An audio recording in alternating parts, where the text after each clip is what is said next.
Toussaint Louverture, vers 1843, 7 avril 1803. Et elle, un des grands héros de d'une histoire des tout Haïti et du combat contre elle et l'esclavage. Né esclave dans la colonie française de Saint-Domingue, l'actuel Haïti, il est devenu un chef militaire et politique très important qui a joué un rôle central dans la Révolution haïtienne. Enfance et origine.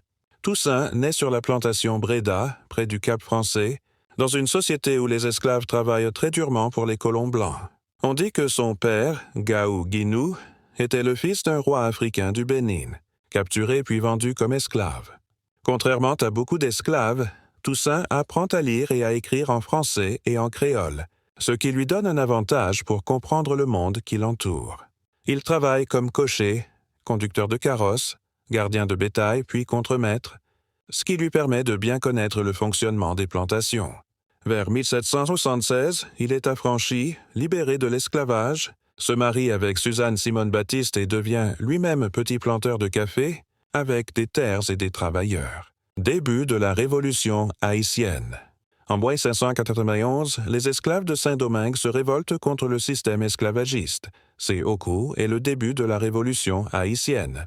Cette révolte commence notamment lors d'une cérémonie vaudou à Bois-Caïman, qui symbolise l'union et la décision de lutter pour la liberté. Au départ, Toussaint soutient les Espagnols, qui contrôlent la partie voisine de l'île, car ils sont ennemis de la France. Mais en 1794, la République française abolit l'esclavage, et Toussaint décide alors de rejoindre la France révolutionnaire, qui promet la liberté aux anciens esclaves. Un grand chef militaire et politique. À partir de ce moment, Toussaint devient l'un des chefs les plus importants de la Révolution. Il choisit le nom « Louverture » qui signifie « ouverture », parce qu'il ouvre un chemin vers la liberté et utilise des stratégies intelligentes pour gagner ses batailles. Il mène des combats contre les armées espagnoles et britanniques, ainsi que contre certains chefs rivaux à l'intérieur de la colonie. Grâce à ses talents de stratège, il parvient à dominer la situation et, en 1797, il devient commandant en chef de l'armée de Saint-Domingue. Peu à peu, il prend le contrôle de presque toute l'île et fait abolir l'esclavage partout, y compris dans la partie qui appartenait à l'Espagne. Gouverner la colonie. Une fois au pouvoir, Toussaint Louverture essaie de reconstruire la colonie détruite par des années de guerre. Pour que l'économie reparte, il décide de maintenir le système des plantations, mais sans esclavage. Les anciens esclaves deviennent des travailleurs payés. Cette décision est difficile à accepter pour beaucoup d'anciens esclaves, car ils doivent continuer à travailler très dur dans les champs. Cependant, pour Toussaint, CA est un moyen de montrer au monde que les Noirs libres peuvent faire fonctionner une économie aussi bien que les Européens. En 1801, il fait adopter une constitution qui le nomme gouverneur à vie et qui donne à Saint-Domingue une large autonomie, même si le territoire reste officiellement lié à la France. Conflit avec Napoléon Bonaparte. Le pouvoir grandissant de Toussaint inquiète le premier consul français, Napoléon Bonaparte. Napoléon veut reprendre le contrôle direct de la colonie et rêve de reconstruire un grand empire colonial pour la France. En 1802, il envoie une grande armée à Saint-Domingue, dirigée par son beau-frère, afin d'éliminer l'influence de Toussaint et, en réalité, de rétablir l'esclavage. Après des combats très durs, faits de victoires et de défaites des deux côtés, Toussaint finit par accepter de négocier. Mais il est trahi. Les Français l'arrêtent malgré les promesses faites. Arrestation, captivité et mort.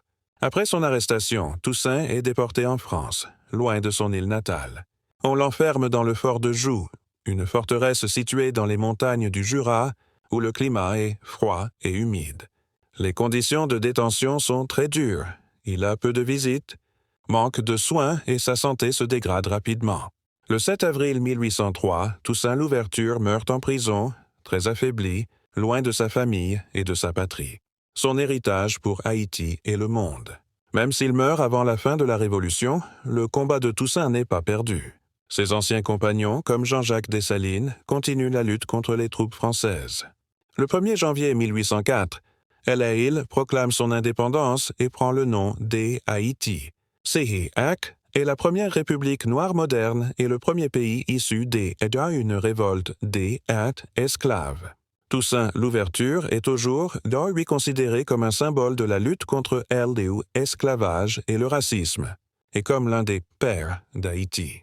Son histoire montre qu'un homme né esclave peut devenir un grand chef militaire et politique, et changer le cours de l'histoire.